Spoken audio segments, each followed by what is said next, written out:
How's it going today, everybody, and welcome back to Shaner's Mechanic Life. Do you have an early to mid-2000s Lexus or Toyota product and your change AC filter warning light is on in your instrument cluster? Well, in this video, first off, I'm going to show you how to change your cabin filter, and second, I'm going to show you how to reset your indicator system. Here we go. But first, let's change the cabin filter. It's actually quite easy. You go over to the passenger side, open up your lower glove compartment,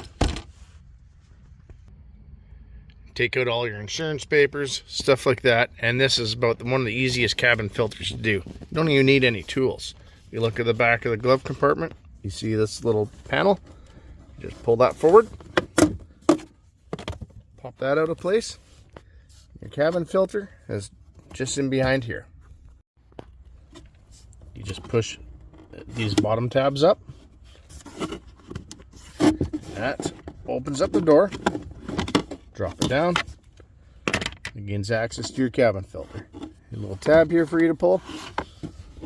Pull that straight out, and here's your cabin filter. You pull the old cabin filter out of the plastic tray.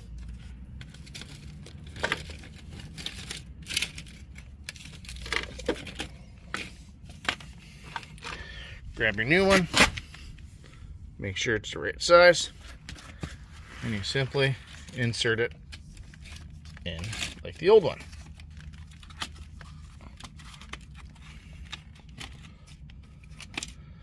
Once you get everything in place, you simply grab it, you put it in the housing. As you can see inside here, that's your blower motor. Slide it in. Cover.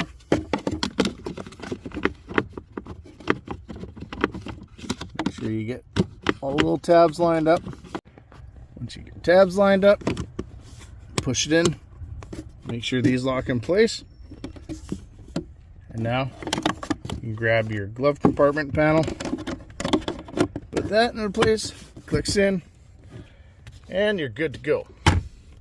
Now let's do that reset. Now this reset procedure should be pretty much the same between 2000 to 2006 on most Lexus models. You just simply put the key in the ignition. Turn your key on to the accessory position and hold the off switch on your front HVAC for 4 seconds. And you heard that beep. That means the filter's reset. And now when you start up your Lexus, you won't have that pesky change AC filter warning light. There we go. No warnings. We're good to go.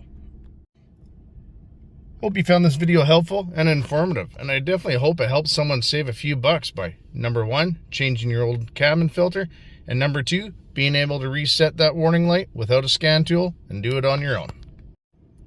If you liked the video, give me a thumbs up. If you want to see more like it, hit the subscribe button and notification bell in the bottom right hand corner. That way you get notified when we got new videos coming out. That's it for tonight, everybody. Have a good night, and thanks for watching.